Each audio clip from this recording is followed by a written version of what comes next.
You're about to get lucky with the Barenaked Money Podcast, the show that gives you the naked truth about personal finance, with your hosts, Josh Shellick and Colin White, portfolio managers with Barenaked Capital Management, Inc. Welcome to Barenaked Money.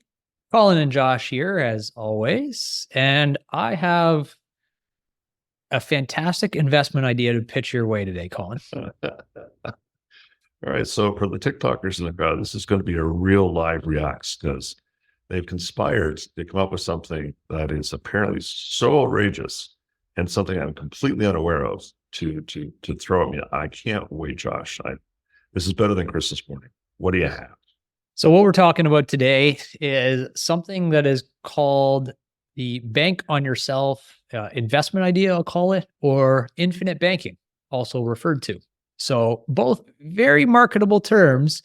I'm going to give you a look under the hood as to what's here, Colin, but I'm going to give it to you with the marketing slant that I've been reading on the internet, and I'm going to get your input on it. Bank on yourself, infinite banking. I am excited. Where do I sign up? Okay. So I did some sleuthing on the internet just to see what this is all about, because I hadn't heard about it either until one of our colleagues mentioned it to me as something that's gaining a little bit of traction and gaining a little bit of popularity. And what I found, it just, well, let's see what you have to say about it. So I'm going to read you some actual clips, some actual marketing headlines from one of these bank on yourself places, institutions. So let me start here, Colin. Bank on yourself gives individuals and families a way to bypass the often turbulent volatility of the stock market to grow wealth safely and predictably using the compounding power of supercharged dividend-paying whole life insurance policies. I was thinking that this was going to end up being an insurance thing. I'm surprised you got there that quickly. They don't typically use the insurance thing that quickly, but okay, I know the road we're going down now. How about me? So let me ask, why did you think we were going down the insurance path? It's a concept that's been used in the insurance industry since I've been involved back in the 90s. Fundamentally, insurance has got an advantage is they've got the Widows and Orphans Lobby, which has managed to keep life insurance death benefits to families tax-free. And that's a powerful thing. And the erstwhile people in the insurance industry have said, okay, well, we have this rule that makes us tax-free. What else can we do with that? And they have an amazing ability to come up with products and ways of making, working with that advantage. So yes, this actually, the terminology may be somewhat different, but the concept of buying a whole life insurance policy and using it to fund all of your dreams is not new. This is a concept pitch from the 90s when I was very first trained in the insurance industry. So yeah, okay, I know the road we're going down now. So please, I'd like to hear the latest marketing. Yeah. Well, you got it. And I'm glad you asked what else this can do for you, Colin. Bank on yourself is a strategy that is being used by hundreds of thousands of folks across North America to guarantee the growth of their retirement savings and emergency funds to provide needed cash for business expansion, college expenses, and more. Didn't say it was the best way to do it, so I guess they're not lying. Do you have a problem with the term that they are guaranteeing the growth of their retirement savings and emergency funds? See, the way they get away with using that is that in Canada, this is talking North America, but in Canada, there hasn't been a situation where a Canadian insurance company has not paid out a death benefit on a policy. So, there's a very, very solid system behind making sure that happens, because the first time that happens is the beginning of the end of that industry. So there are a lot of guarantees in the insurance world. Now, what exactly is guaranteed? And when they use the word guaranteed, what do you think you're hearing? There's a lot of room there. There's a lot of room for interpretation and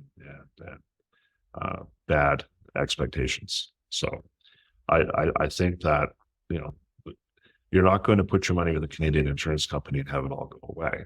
Now, you can put your money with a Canadian insurance company and have it be worth way less than you thought when you put it there. So I think that the word guarantee may be indicating to you that it's a guaranteed rate of return or guaranteed positive outcome. Yeah. It's not a guaranteed positive outcome. Yeah. And that's when it says guaranteed the growth, that to me is almost guaranteeing some rate of return. They don't say it explicitly, but what are people going to read into it, right? Well, they're guaranteeing the growth, but the growth may be needed to pay the fees on the insurance policy. So you're not going to see it. The money did grow. You just don't get to have it. It's being used to pay for your insurance. Yeah. Now, this one is great. So, I can't even really read it. I'm laughing too hard. Where they had been seduced into banking on the government, Wall Street, and financial institutions to cover their backs, bank on yourself revolutionaries are now banking on themselves, their own efforts, resources, and their own good sense to keep their families safe and financially secure. They're no longer pawns being manipulated by faceless fat cats with self-serving agendas. All right. After this, I got to go look up who exactly has the nerve to go talk like that. Because you understand that, the insurance companies are Wall Street fat cats. Like that's. Thank you. Thank you. Of course they are. We've gotten beyond mutual insurance. Back in the day, if you were part of the mutual insurance company, then it was a cooperative. In theory, you're all on the same boat. It wasn't all the same boat, but you were, you could say, but now, like, they're all, I think there may be one mutual company left. All the rest of them trade stock on the Wall Street. On the Wall Street. Street. Yeah, right. So like they're in the same game. You're investing in a product that has the same, requirements for disclosures, has the same accountability, has shareholders, has executives working on compensation plans. It's just, they're wearing a different suit maybe, and they're at a different address, but they're the fat of the cats. Yeah. I just somewhat of a rhetorical question for you, Colin, but you could actually answer it. Do you think these companies, these insurance companies, they want to make money? I think their shareholders want to make money. I think executive compensation is based on the firm making money. I think that the whole game is set up for them to make money.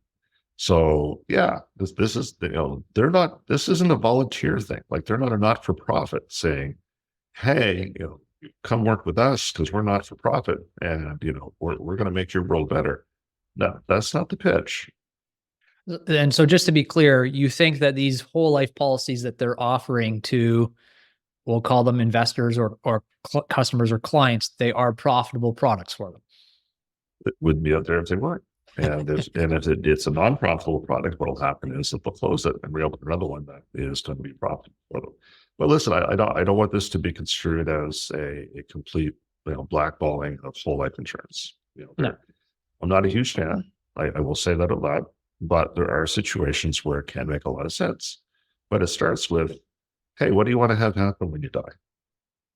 That's where the conversation starts. And from there are different insurance products. To walk into somebody and say, hey, give up your bank account, take out a whole life insurance policy, you got to get on a lot of buses and you got to build a lot of bridges in order for that comment to make any kind of sense. And even then, no, it doesn't make any sense. Just no. So here's another phrase for you, paragraph. Your money. I'm going to go all day. So we got to buckle up. Your money isn't even in the market. Your money is in dividend-paying whole life insurance policy. Its growth and safety are guaranteed by some of the oldest and financially strongest companies in the world, life insurance companies. Who won't tell you how they calculate it? Won't tell you how they calculate what? The dividend. The dividend. So there's a black box. And it's funny because I got into this. I went to a presentation one time, another guy that asked questions. So I got into it with one of the accountants for one of the firms. And we sat down, had a conversation about how they determine the dividend rate. Because when you enter into a par policy, any kind of participating policy, there's a dividend rate that gets declared every year by the insurance company based on a pool of assets that they see that they can attach this dividend to. And when they say, and just sorry to interrupt, but where does that pool of assets get invested by the insurance company? Yep, it does. Yeah. And so, where does it get invested? Yep, it does. Yeah. Okay. Welcome to the opacity of the product, right? So there's different pools that they can use, right? But it's not going into equity. It's most likely being used for their own purposes to fund more products or what have you. most likely. But it really depends. Like there's different classes or products to get into. But the interesting thing is that if you have a publicly traded company and they declare a dividend, you can go online and it's completely transparent. You can see the payout ratio. You can see what, you can infer what assumptions are made. You can determine what a reasonable dividend rate is currently and what would one be going forward, rather than being optimistic, pessimistic, or what you're getting. In order to figure that out for a parent policy, that is not disclosed anywhere. You get into the notes of the annual general report of the insurance companies and try to sift through all of the various notes to the financial statements to figure out how well funded the various pools are for these policies. So the lack of transparency is what really makes myself show up in that. It's like, come on, guys, if you're going to have a dividend out there and not be transparent about how it's calculated, how it's declared, what kind of payout ratio you're talking about, exactly what asset classes it's invested in. If you're not going to give that kind of visibility, that for me is just a huge red flag, because it's another version of close your eyes and open your mouth, and I'm going to give you a dividend. Do I get to look at it? No, you don't get to see it. I was going to stick it in your mouth. And if you don't like the taste of it, well, that's just too bad. And so the lack of transparency or understanding, so therefore the lack of ability to make an informed decision on how reasonable it is to expect this current dividend to continue, or how this product is going to behave, it is, to me, again, a big red flag. If I'm looking for an investment opportunity for a client, I like transparency. I like to be able to understand as much as is understandable with something. If somebody tells me, just trust me, I'm pretty sure that game is going to be stored in their favor, not mine. So next one here, because the money in your policy grows at a compound rate, it has an exponential growth curve. It is guaranteed to grow by a larger dollar amount each year. And remember, you'll never have a down year. Mm-hmm. All money, when invested, grows on a compounded rate. If it's growing, a GIC grows on a compounded rate. Compound interest is a thing. You don't buy something with simple interest for 5 years. The compounding thing is not unique. Most things compound. Never have a down year. Again, the investment side of it, yeah, you may never have a down year. You may have a net down year if the expenses in your plan exceed the income. Right. So you may have a down year. The investment may not have a down year, but you may have a down year because there's another side to it. There's an expense side to it as well. And you only get to keep the difference. If the expenses are higher than the investment income, you didn't make any money. Yeah, and that's interestingly, or maybe not so much, never mentioned throughout these marketing pitches from what I've seen. But yeah, you have a life insurance policy, and to have that life insurance policy as part of this whole life policy, you have a premium requirement. And the policy is only going to exist as long as you're paying that premium. And this is not again, it could be a good way to save, to have a life insurance policy available to you, but it's not the cheapest way to do it. No, again, this gets back to what do you want your insurance to do? And the difference is that, our difference, the way we approach things is, what are your goals? What's important to you? What kind of an estate do you want to leave? What's important to you? Like, is the taxation in your estate a big deal to you? Yes or no? If it is, okay, then let's have that conversation. We feel that you should start with what's important to you rather than, hey, bank on yourself. What this is a concept sell. And this is what's a big part of what's wrong with the financial industry. And this goes for all stripes. Like, here's the best stock for you to put in your TFSA. I've got the best investment for your RSP. Like, all of these pitches are concept sells that do not take into account what situation the client is in. And if we're going to call ourselves advisors, you need to start with, what situation are you in? Then work backwards to, okay, here are some things that'll help accomplish those goals for you. Bank on yourself, catching bullets with your teeth. Are you out of your mind? Well, you haven't heard the punchline yet, Colin, because I don't know. So I don't know if I could take much more. Well, the big question for people listening right now might be, okay, well, where does the banking part come in? Like, where do I get the money from this, right? And we haven't explained that yet. So here's what they say.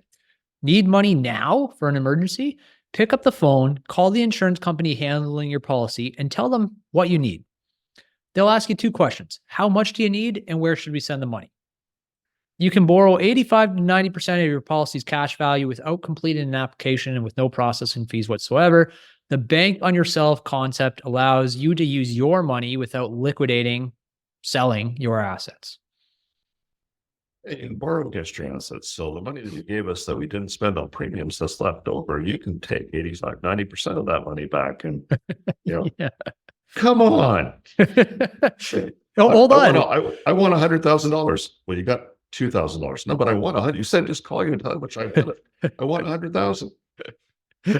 So you forgot the idea. So you forgot to mention, when you borrow the money from yourself, you pay interest to the insurance company. So you're not getting free money here. It's not the same as just spending money that's in your bank account, because you're actually paying interest costs on anything that you quote unquote borrow from this policy.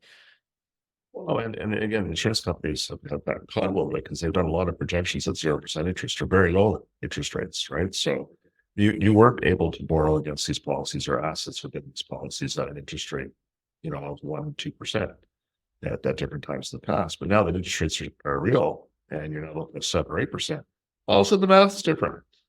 Borrowing money at 1% is different than borrowing money at 7%. Oh, wait, this no longer makes sense. How do you change direction when you've taken out a life insurance policy? Well, you cancel the policy and you consider all the money that went into it sunk costs, or you keep muddling through and lose a little bit more money every year, hoping interest rates go back down and it makes sense again. It doesn't hold water any way, shape, or form. I can't wait for the hate of this. This pod, if it goes into the right circles, is going to generate a tsunami of hate from people. Well, I'm glad you mentioned that, because the reason Catherine, our marketing manager, brought this to my attention was because somebody was pitching us on a repeated basis to come on our podcast and talk about the bank on yourself pitch. So this individual may or may not listen to this podcast, probably not, because if he did or she did, then they know what we're like. But they're going to be enemy number one for us for a while. Oh, you know what? Part of me just wants to let that happen. Like, that would have been actually even more interesting to have happen if we let them on the podcast and maintained all the publishing rights and had this conversation with them live. Well, we like to attack ideas. We don't like to attack individuals, Colin. Well, listen, they haven't done as you and I have had to do, Josh, repeatedly over the last number of years, is to unwind some very complicated insurance strategies that don't work out. Yep. And so once you've gone through unwinding some of these and you start to see how they go wrong, you get a little bit more jaded, maybe a little bit more protective of buying into them on their face. So now I didn't know this was coming, so I'm going to have to reach out to Catherine about who it was that was pitching it to him.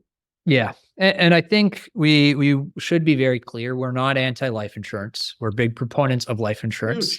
Huge approach. Properly used, it does have an advantage. It has an advantage you can't get anywhere else. It's 100% tax-free to the beneficiaries. And it's liquid. It's liquid money that shows up. It can do stuff that no other financial instrument can do. Now, the problem is if that's the only tool you have, you try to make it other things so that you can make a living at it, right? So if I have this thing is really, really good at one thing, it's like, okay, well, what else could it be good at? And then your mind starts to imagine things and and pretty soon you get too far off the path and now you're doing stuff that's just plain wrong. But no, huge fans of life insurance. It's a very powerful tool, properly used. Unfortunately, it's something we see misused way too often. Yeah. And I think that's the issue here. It's one of those things that looks to I think infinite banking is even better, because that's no. It's infinite right up to 85% of the money that's in the policy. It's infinite right up to there.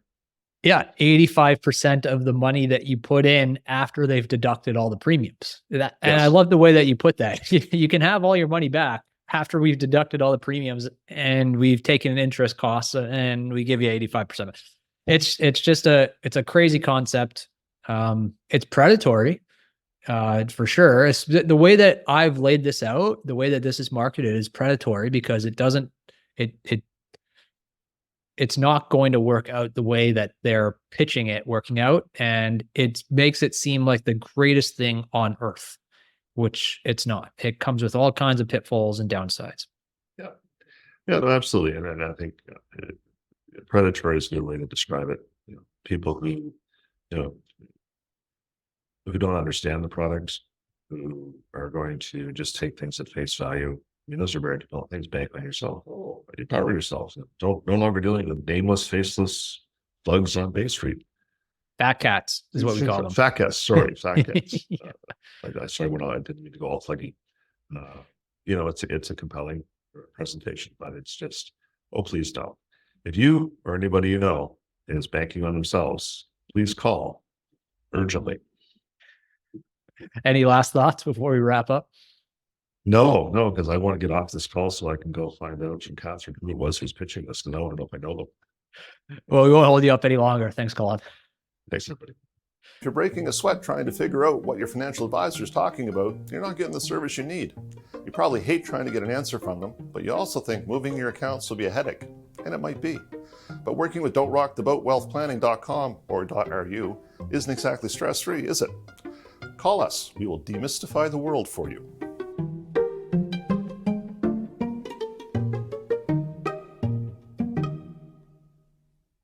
Barenaked Capital Management Inc. is a registered portfolio manager in all of Canada except Manitoba. So sorry, Manitoba. Nothing in this podcast should be considered as a solicitation or recommendation to buy or sell a particular security. Statements made by the portfolio managers are intended to illustrate their approach and are meant for information and entertainment purposes only. This should not be construed as legal, tax, or accounting advice. This podcast has been prepared for information purposes only. The tax information provided in this podcast is general in nature, and each client should consult with their own tax advisor, accountant, and lawyer before pursuing any strategy described herein, as each client's individual circumstances are unique. We've endeavored to ensure the accuracy of the information provided at the time that it was written. However, should the information in this podcast be incorrect or incomplete, or should the law or its interpretation change after the date of this document, the advice provided may be incorrect or inappropriate. There should be no expectation that the information will be updated, supplemented, or revised, whether as a result of new information, changing circumstances, future events, or otherwise. We are not responsible for errors contained in this podcast or to anyone who relies on the information contained in this podcast. Please consult your own legal and tax advisor.